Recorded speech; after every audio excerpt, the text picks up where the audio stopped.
We've done 4 workshops so far, and then we're going to get into some number stuff. We're going to talk about rooms market segmentation. We're going to talk about how to calculate RevPAR index, not RevPAR, but RevPAR index. We're going to talk about calculating financial flow through. All right, we're going to switch gears into some numbers. We're going to talk about rooms market segmentation.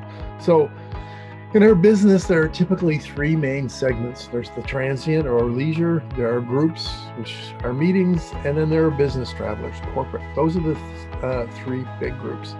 And why we want to keep track of them separately according to segmentation is because we want to understand where our customers come from, what kind of hotel we are.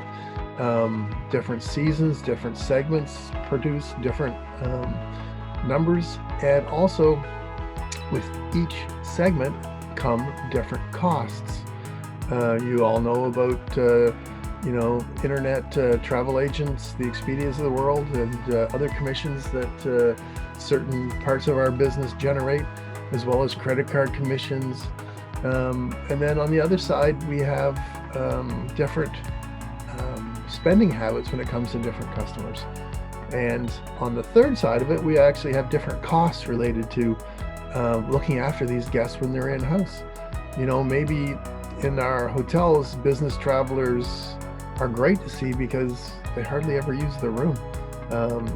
Whereas families are transient in the busy summer months. We've got 3, 4, 5 people to a room.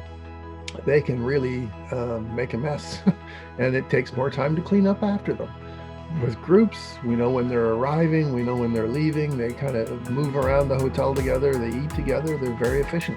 So all these things really come together to form what's best known as the hotel's DNA, or its segmentation.